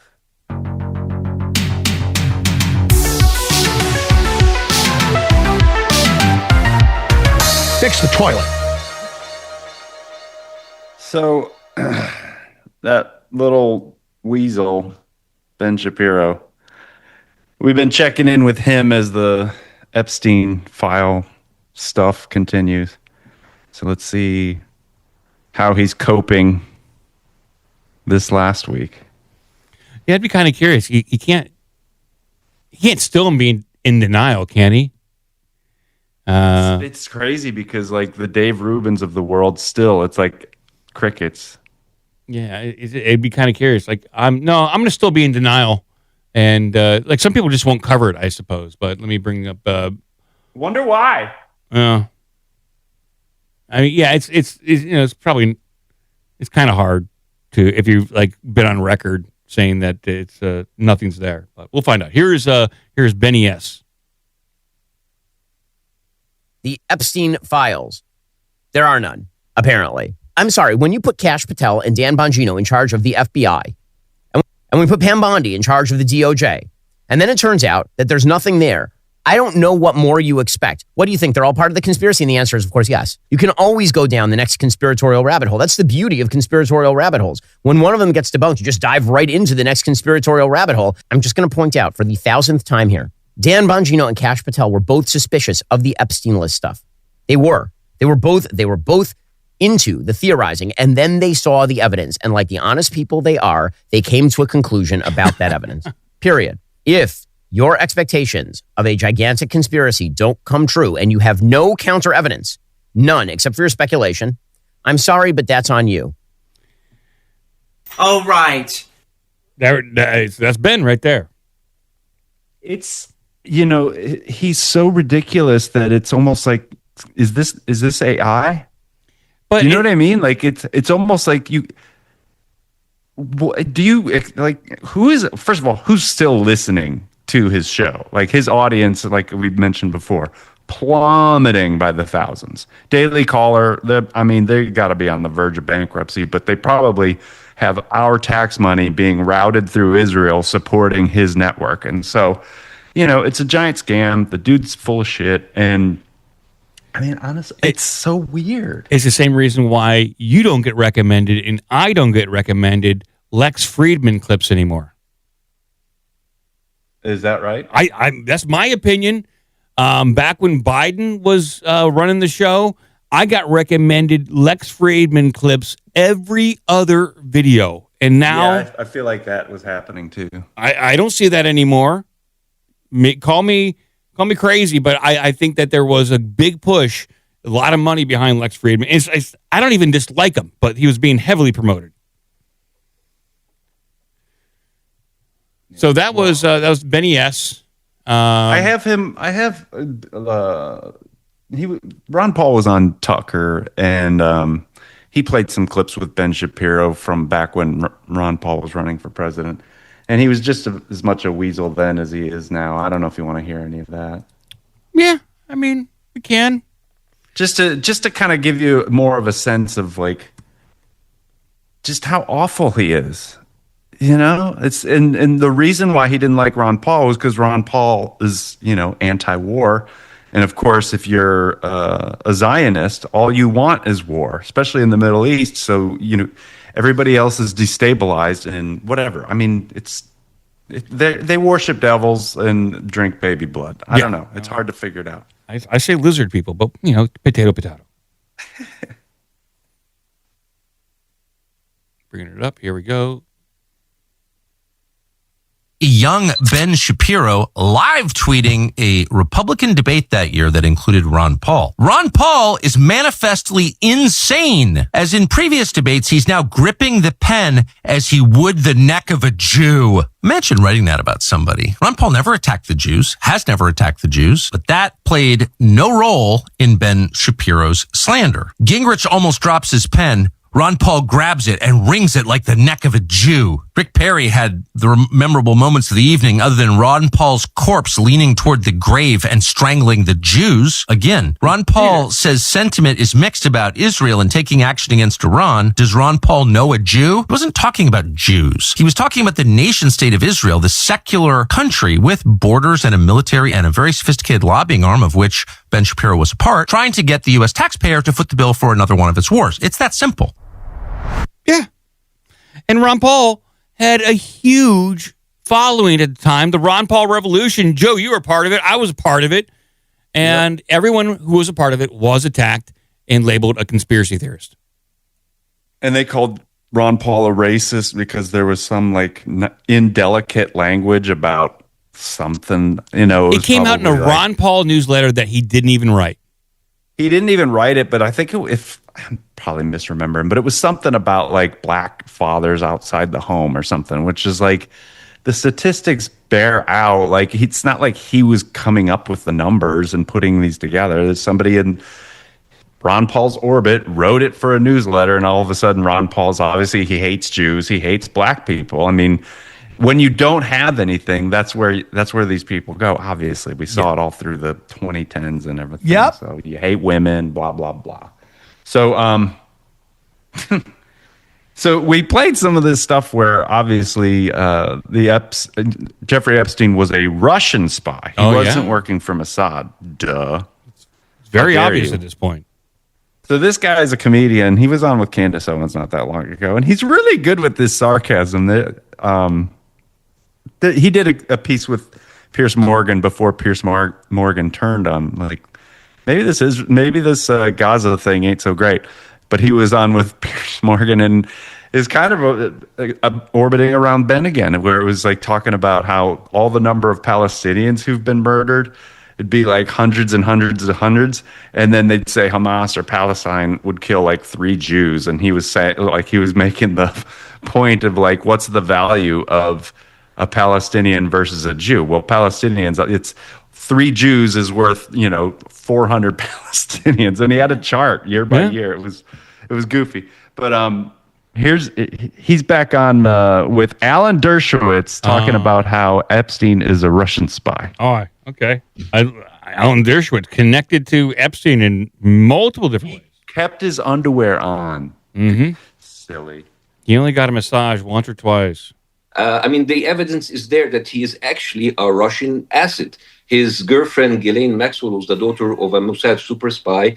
He was represented by you, Mr. Dershowitz, Israel's favorite lawyer, who you're also a lawyer to the Mossad, which, of course, everything you tell us will be true. Ehud Barak was at his place the whole time. He fled to Israel when he was charged with sex crimes. And he was pictured wearing an IDF shirt. He was funded by pro-Israel fanatics. He worked for the Rothschild. He donated to pro-Israel student groups. He was responsible for the Wexner's group's pro-Israel philanthropy. He supported Israel settlement projects. His friends were all Zionists. He referred to us as Goyim. He was involved in Israel diplomacy effort. He brokered security deals with Israel. And even a former Israeli intelligence officer, Ari Ben Menashe, like Mr. Ryan Grimm said, he said he ran a honeypot for Israel. So yes, of course, he was definitely a Russian spy. Makes sense. You know what? I'm by the way, Mr. Well, you're a good comedian. You're a good comedian. This is very funny. I'm actually a huge fan of yours because I have known you since the 2000s. I mean, actually, you're one of the very few lawyers who are actually known in the Middle East. It's like watching a real-life courtroom drama lawyer. There's even T-shirts with your face in it in Egypt. And I've followed you for a while. And that's why I'm here today. When they told me Mr. Dershowitz is here, it's like, I have to be here just for the gaslighting, because the level of gaslighting isn't new. For more than 2.5 years, Mr. Dershowitz and his client, Israel, have gaslighted us in front of our eyes for 2.5 years with all of the destructions and the killing that we've seen in Gaza. But they, according to them, it's not a genocide, it's self-defense. He told us that every dead child is not a genocide. That the it's a blood libel to call it a genocide. That the International Court of Justice is a fake court, and Israel critics and anti-Semitic. Now, Mr. Jersey, please, I did not interrupt you. Don't interrupt me. I know that you're a lawyer and you do that. Objection, Your Honor. I'm going to interrupt you if you use the word now, genocide. Now, the Epstein files are public. People can read them. People can see the horrible stuff that you, again, are gaslighting us. In your own word, you said that he's not a pedophile because he liked 15 and 16 years old, but not 11 and 12 years old. No, I said 17 and 10 months. People can 17 and 10 You months. can read the ages of the kids in the emails. They can read about the pizza, the ice cream, the beef jerky. Convicted. And you can see the connection with Israel. And yet, here you are again, gaslighting us. It's good that he got that much out. I forgot that was that long of a clip. But yeah, I mean, Dershowitz he's really like, I mean, he's up against a wall here. There's too much. At this point, I guess if you are in the files, you have a couple choices: flee the country and never be found or speak again, or you circle the wagons. And it appears as though they're trying to find a way to circle the wagons. And I don't know. I guess if I was and they're kidnapping Guthrie's mom, and they're closing the airspace around El Paso, and it's like they're moving carrier ships over to Iran, and it's like we've got a bunch of other stuff going on. What what I mean? They just like you're saying, sweep it under the rug. Let's just ignore it for a while and see if it goes away. That's what they're hoping. I think it has too much momentum at this point to just be forgotten. Well, and for people to, Shapiro, the last clip we played, I think it was the one where he was saying nobody cares. It's just like Trump says. Trump says nobody cares. Nobody cares. This is like the last thing the American people care about. It's like, take it away, Sorry about that. I was trying to read the room. We'll keep saying it. Read the room. But so yeah, Candace, she's playing clips from the hearing. This is what Stan was starting to dip his toes in. Was Pam Bondi showing up and doing the testifying this week. You probably saw it, right, Mike? Yeah, I think some of it. It appears as though she wants to get fired. Yeah. She either wants to get fired. It was some sort of performance. She acted like a 15-year-old crazy girl. It was weird. And it was all deflection. It was all deflection and a performance. And that's the only thing I can get out of it. Like, she wants to be fired. So it wasn't just Pam Bondi who had some remarkable moments. This is a Democrat. I can't remember his name. Candace says it, but I just put the clip where he starts talking. But he does a good synopsis of where we are with this Epstein stuff. Let's check this out. I'm going to line this up real quick. Take it away, Jared Moskowitz. Here we go. Here we go. Parent administration ever, holding up the binders. Take it away, Jared Moskowitz. It's been 12 months since you gave Republican influencers part one of the Epstein files. You said the list was on your desk. Then a memo came out and said that there was no list. Phase two of the binders never happened. The President of the United States says the Epstein thing is a hoax. He blasts his own base for wanting the release of the files. He blamed Barack Obama. Republicans voted against the release of the files in the Rules Committee. Then they refused to even return to the Rules Committee until they could be protected from future votes on the release. Speaker Johnson sends Congress home a day early before break. They sent the Deputy Attorney General to meet with Maxwell. She says something favorable about the president. Miraculously, she gets transferred to a minimum security facility. No one can explain why. Miraculously, the leaks to the Wall Street Journal stop. We come back from break. We have the Massey discharge petition. Republicans drop a rule, a non-binding resolution trying to kill the Massey discharge petition. The White House says passing the Massey discharge petition is a hostile act. Trying to stop the necessary 218 signatures, according to Republican members that signed it, the White House brought them into the Situation Room, you know, the place where the president goes for time of war, promising things like appropriations or maybe even to primary them. People in the room say you were there. It didn't work. We get the 218 signatures. We eventually passed the Massey petition. You guys didn't release the files. You were forced by Congress, every member of the House except one, and the entire Senate. The reason the president signed it is because it was a veto-proof majority. We can't agree on anything, and yet the entire House but one member and the whole Senate forced the administration to release the files. Kash Patel under oath said to Senator Kennedy, the FBI is not in possession of any credible evidence that Epstein trafficked girls to anyone but himself. We know now that's not true. According to documents, Epstein had a worldwide sex trafficking ring. Girls from Poland, Czechoslovakia, Russia, Paris, modeling agencies sending him girls. He even had a relationship with a summer camp where he groomed girls at a picnic table. Ghislaine Maxwell says 29 Epstein associates cut secret DOJ deals. Turns out there is a list. 6 names readily available if you unredact them. Co-conspirators named, but we got them when you unredact them. Maxwell recently tells a House Oversight Committee that she wants clemency to release more names. Kash Patel under oath said Trump's name appears less than 100 times in the files. We now know that's not true. Trump's name appears more times in the Epstein files than God's name appears in the book about God. Okay, by the way, this is the Trump Bible. Move over, King James. Trump's name also appears more times in the Epstein file than Harry Potter's name appears in the 7 books about Harry Potter. Lutnick says that in 2008, he went to Epstein's home, says he had a massage table in the living room, that Epstein said he got one every day, that it was the right type of massage. He and his wife decide to leave and say they'll never be in a room with him again. Howard then says, I'm sure the Epstein stuff is all on video. He was the greatest blackmailer of all time. Well, how would Howard know that? But now the files are public, and in 2012, we found out that he and his family are on Epstein Island after Epstein pled guilty to state charges. I'm from Florida. I take my family to Disney World, not to Epstein Island. There are documents in the files that dispute the president's claim that he kicked Epstein out of his club. Allegedly, the president said that he asked Epstein to leave. Supported now, that's disputed though by statements from the manager of the club. Now, Madam Attorney General, I have like 25 seconds left. So because I'm curious, and I'd like to see you flip to the Jared Moskowitz section of the binder. I'm interested to see what staff provided on the oppo on me, and because we're in the Olympics, I'm going to give it a grade. I just want to see how good it is. So give me your best one. So first of all, nothing is funny about mocking the Bible and holding up a Trump Bible. That's what you did. You made a joke, and I find offensive to that. That's all I have to say. I want it from the burn book. Shame. I want it from the burn book, which is the best one. What you got? That's all she had to say to him. Shame. Shame. Yeah. Shame on you for telling the truth about what we have put the public through, what we have put our supporters through, the people that believed in us, who wanted to get to the answers, who, took us to this line because we wanted to see how power works. Instead, we're protecting. I got another clip from her. But did you catch it? The burn book? I'm not sure. Was that in reference to the burn bags?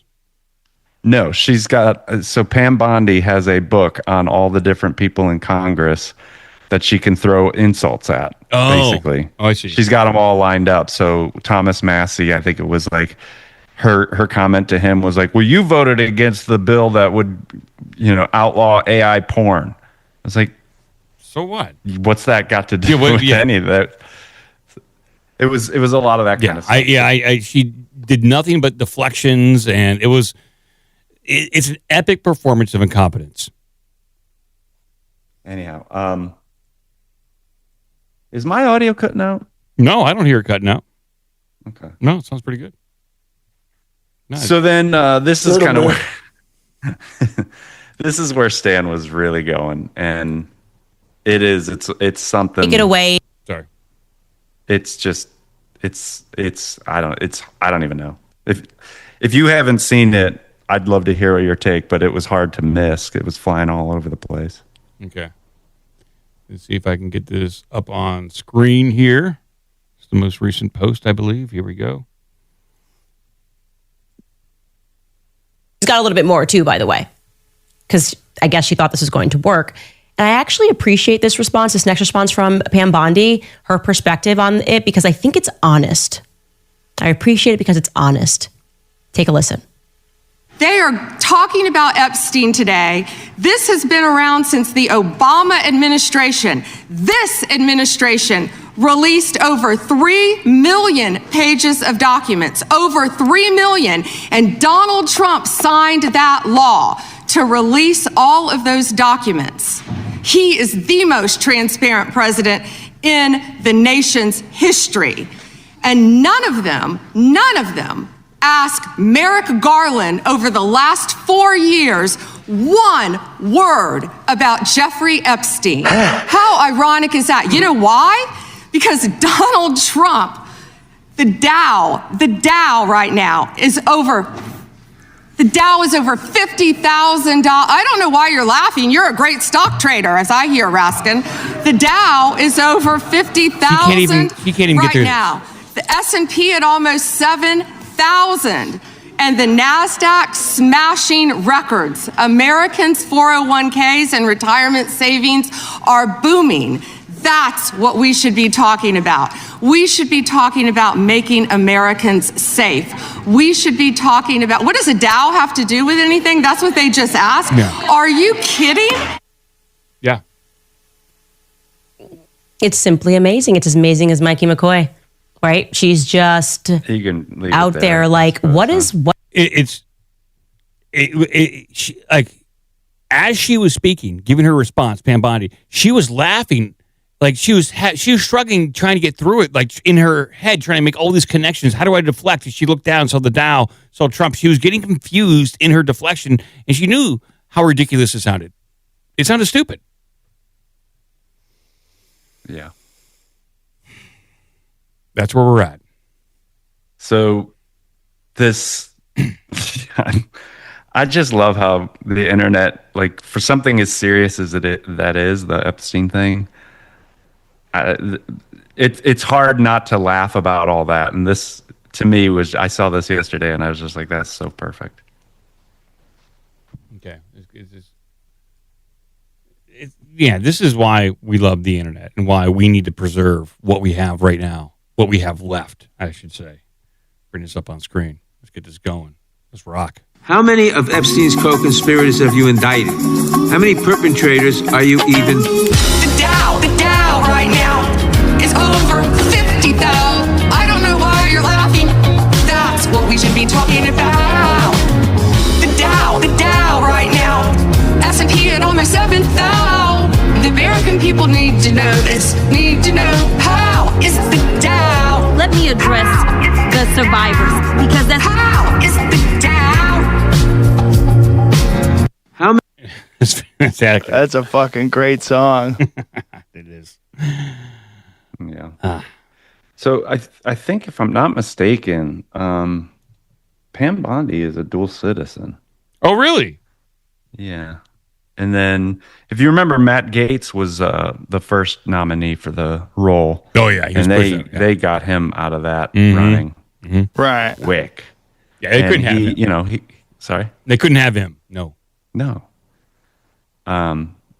And yeah, he was on Tucker, and he was talking about how basically they treat you like a piece of meat, and they, the AIPAC lobby, like he went to Israel, I guess, and they had people in his hotel room when he got back and stuff. Just like they couldn't have him around because he was probably not going to be as amenable to whatever's happening with this Epstein stuff.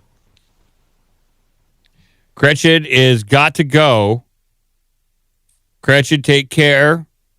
Have a safe flight. Shablagu. I'll be back Wednesday. No worries. Okay. Leave your brie at the house. I got to smuggle extra soft cheeses today, so I got extra time to pack. Now get the fuck out of here now! Jeez, that was Bruce Willis. God rest his soul. Thank you, Gretchen. He's not dead. He's just almost dead. Yeah. Godspeed. Yes. So yeah, if you want to, I'll read this tweet. Hey, AG Pam Bondi, this you hanging out with Keith Frankel, the same Keith Frankel who's referenced in the Epstein files, talking with Jeffrey Epstein about body boxes, 210-2010. The same Keith Frankel whose family runs a children's home that rescues children from Ukraine.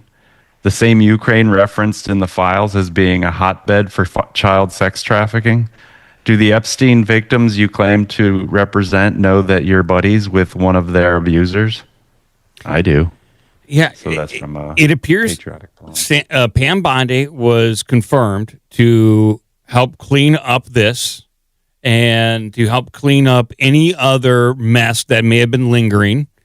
And she will probably be a part of whatever impeachment proceedings that happen. And they'll probably impeach J.D. Vance, Trump, and then she will fall on the sword and she'll be given a good job somewhere.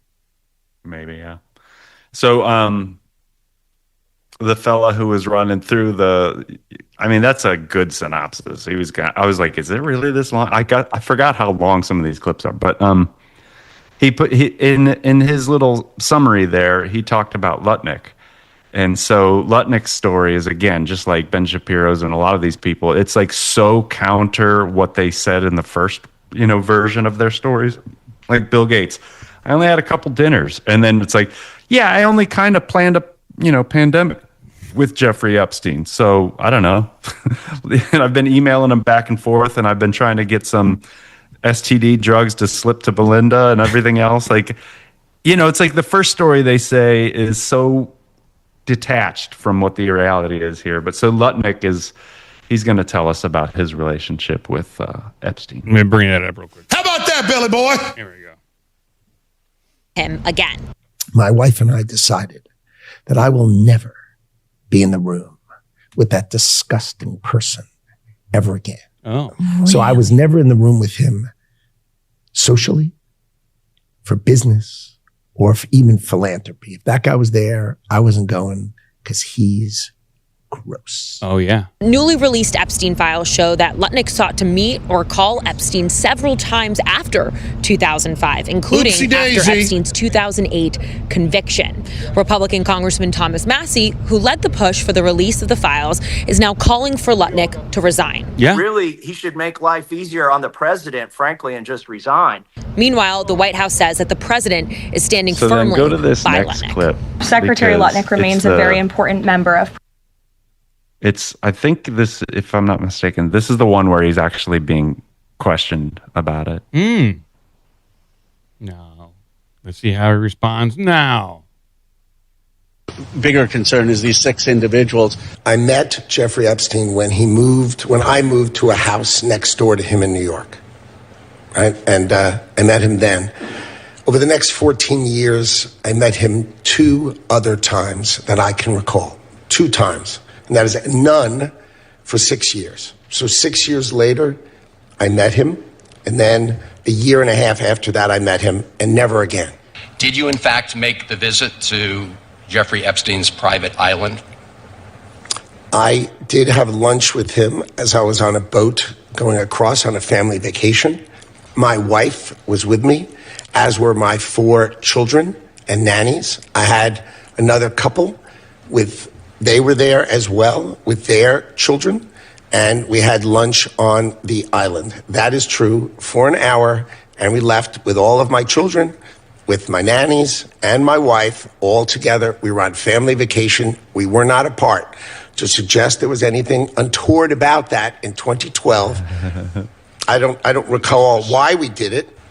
The only thing I saw with my wife and my children and the other couple and their children was staff who worked for Mr. Epstein on that island.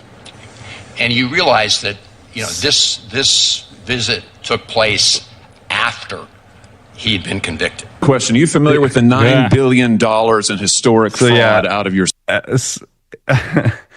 So I didn't catch the part or bring the part where he talks about meeting him and they were neighbors and he goes over there and Epstein's got like a massage table in the middle of the room and Lutnick and his wife get out of there because they're so freaked out. They're gross. It's so gross.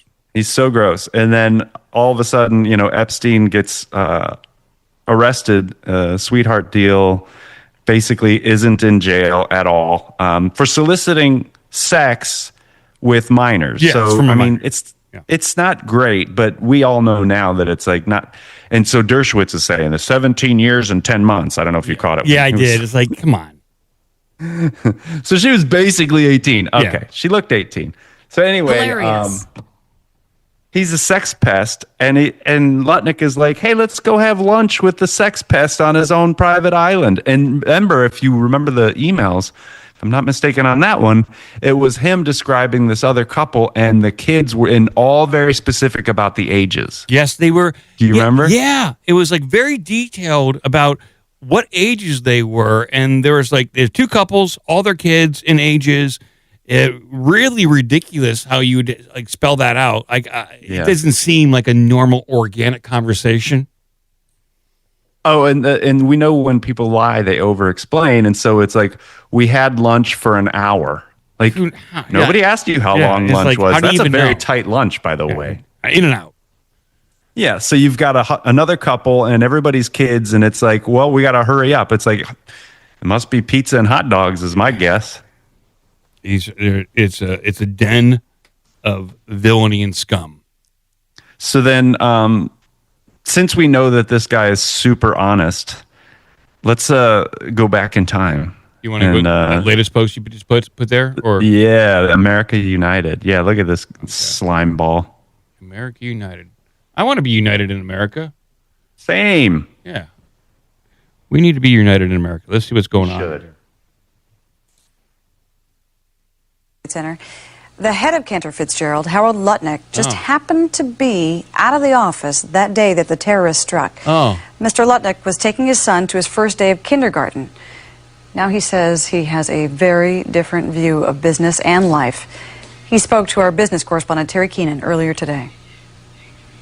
We are really focused on trying to make sure that our 700 families who lost a member of their family are taken care of. And so I spent the day yesterday and part of the day in talking to our insurance company. Our insurance company, CNA, told me that they would, they told our guys, they didn't tell me, and then they told me that, that they were willing to treat this as an accidental death, which means that they would double the policy for all of my victims upstairs and all of that's some good news on that front. That added $35 million to that group upstairs. But the sad thing is, so $35 million sounds like so much money, but if you divide it by 700 people, it's only $50,000. It's not. It's you not believe enough him crying here? No, not really. So that's why we need to work on our foundation. Yeah, and you've set up that foundation. We'll give the information to our viewers.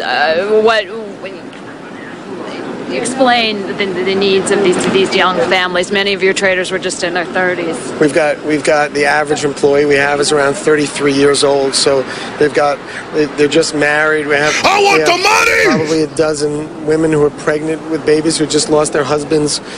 We've got lots and lots and lots and lots. We must have more than 1,000 children, 1,500 children who've now lost one of their parents, and they've lost the breadwinner that makes all the money. So we are dedicated to raising money for our foundation, which will go. I'm going to stop it right here. Take care of. Yeah, I know. It's like they can't help themselves. It's the same as October 7th. Oh, they put the babies in the microwaves and chop their heads off and blah blah blah. It's like y'all it's just dial it down, maybe, I don't know, 20%, because it's so ridiculous what you're saying. So he was attached to the 9/11 event and currently in the Trump administration. Ghislaine Maxwell reportedly was invited in 2003 to be a part of a group called the Shadow Commission on 9/11, right, by Edward J. Epstein, a writer and cousin of Jeffrey Epstein. The invitation, documented in 2003 email, asked her if she was interested in joining the secretive, unnamed commission discussing the events of 9/11.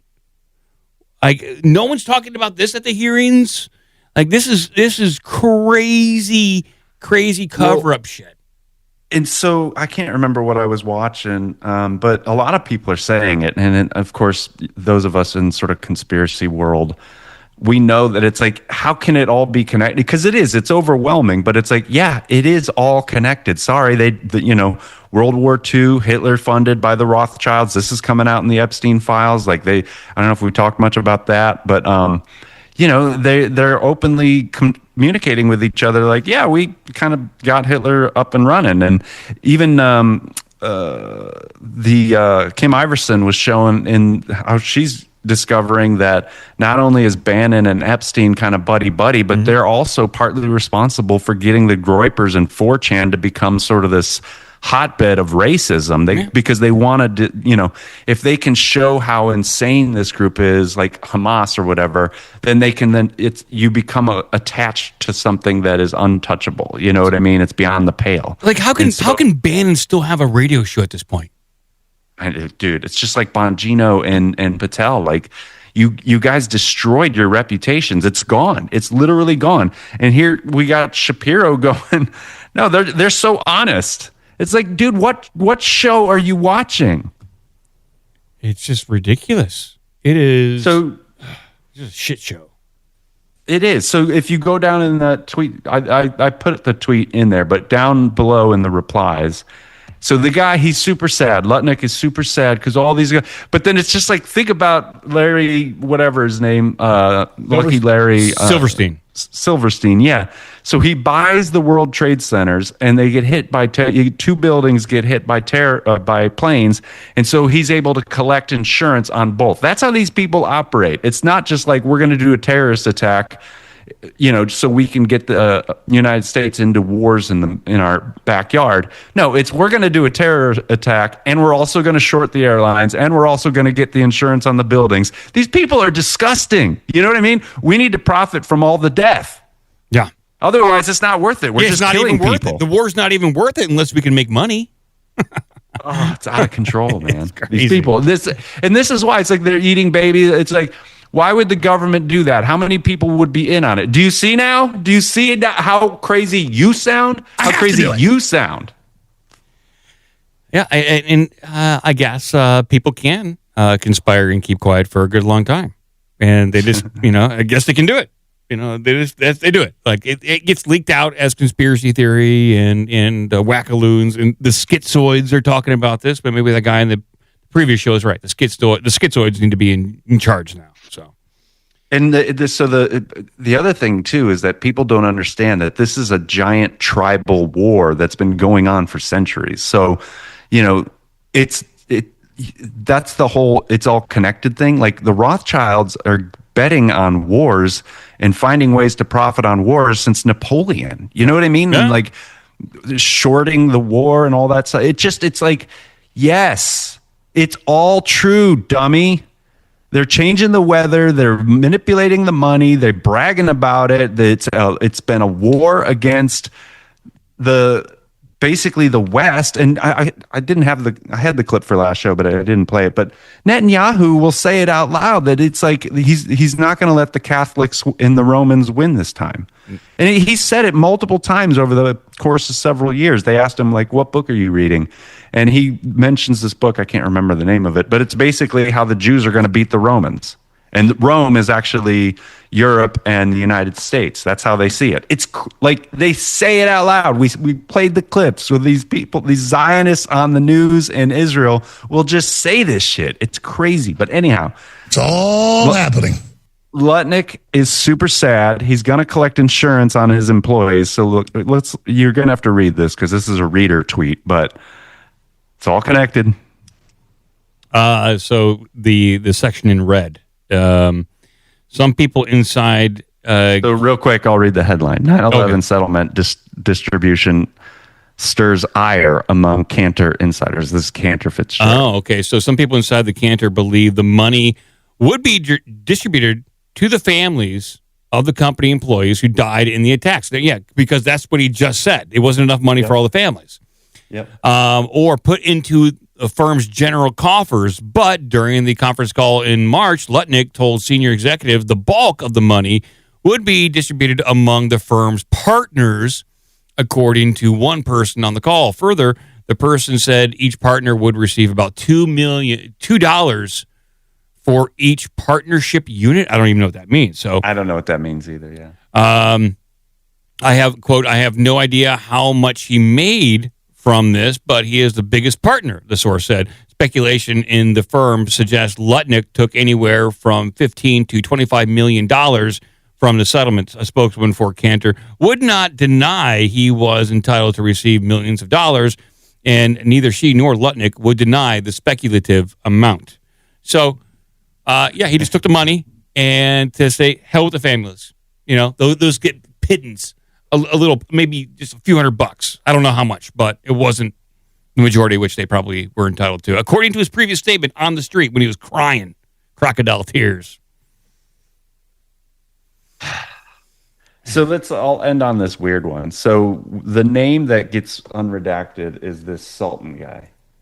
So this came across my thing. And so you know that there's like a lot of shenanigans around shipping containers, even like The Wire back on HBO days. Like this is how, and think about it, like these shipping containers, they're locked shut, they're metal, you know, supposedly they used to traffic kids. There's some of these containers contain missile batteries, like the tops will open up and you can launch missiles out of these things. So this Dubai-based ports guy, he's the one that becomes he's sort of the one that I guess is the most noteworthy out of the 6 names or whatever that got unredacted. So then he runs a shipping company, and then I see this Instagram thing go by, and I don't know how legitimate this is, but I thought this was kind of freaky. Yeah, so the headline here is head of Dubai-based ports giant quits after Epstein links revealed. Okay. So that's basically the headline for that. But go to the Instagram, because I should have got this one too. Putin is saying that like basically the West is a bunch of devil worshipping blood drinkers. Like he said it in interviews. And so I saw this go by. I don't know what the veracity of this thing is, but look at this Instagram post. It's kind of wild. All right. I like Keep in mind the shipping fella. Okay. The cargo was labeled as medical humanitarian aid. But sorry. You got to go back to the first page of this. Okay.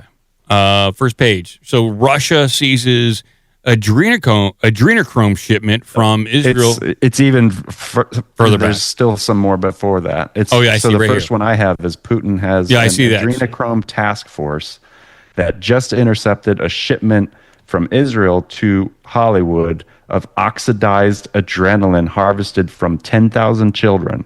At some point, will humans stand up for their babies, or is this just forever sacrifices ball? Yeah, then the next tweet is the apocalypse is near. Russia sees adrenochrome shipment from Israel containing blood of 10,000 children, according to a leaked report from Russian intelligence. An Israeli ship containing what is described as the largest adrenochrome shipment ever recorded was intercepted by Russian forces at the Tartus naval base in Syria. Destination, Hollywood, USA. Now, the cargo was labeled as medical humanitarian aid, but Russian agents found inside was far from humanitarian. Sealed cryogenic containers, military-grade cold storage units, and bottles marked with serial codes linked to covert hospitals in war zones were discovered. Putin's Adrenochrome task force informed the Kremlin just hours after the operation began. Initial estimates suggested the substance was derived from blood of at least 10,000 children, many of whom are claimed to have been harvested from chaos in Ukraine, Syria, and Gaza.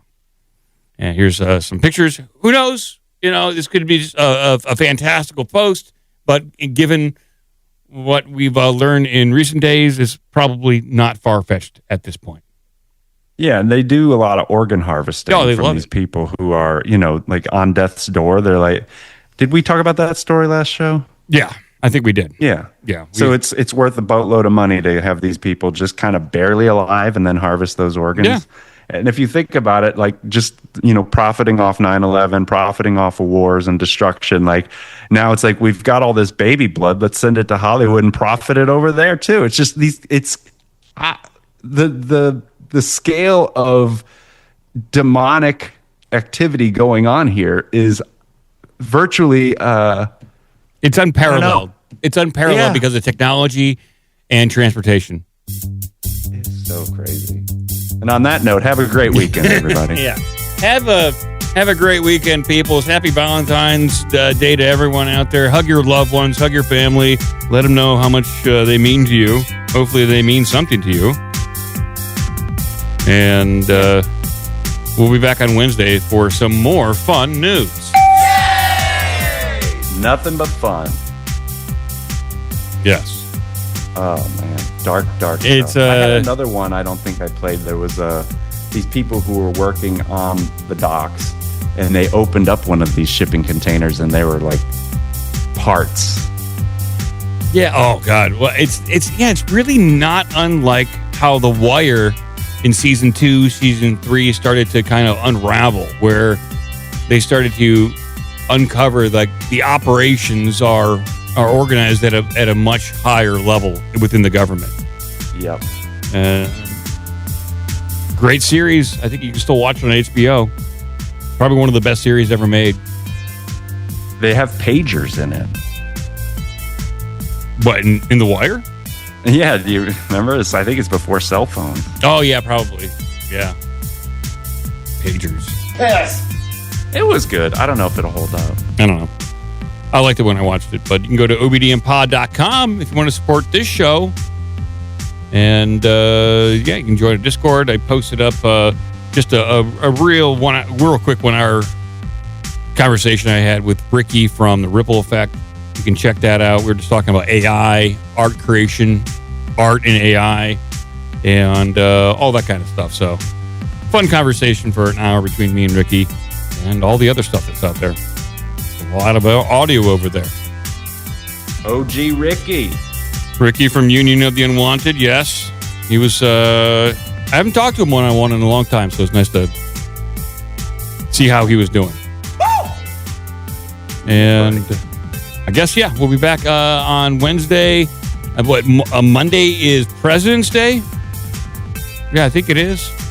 You have Monday off, Joe? No. Yeah. Okay. Not a lot of people do. Cheap-ass bastard. Yeah. China. Well, thank you, Joe. Thank you, Gretchen, and Shablagu to everyone out there. Yes, That's right. Oh, really? Look at that thing. Look at that film. This is a family show by the blood of dead babies. Family show. I'm serious, though. It's a family show, but I just, the veneers.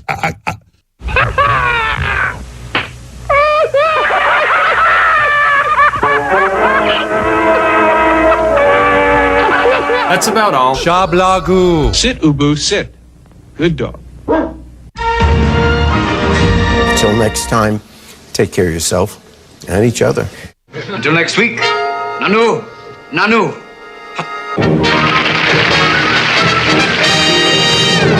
But here's where things get really interesting.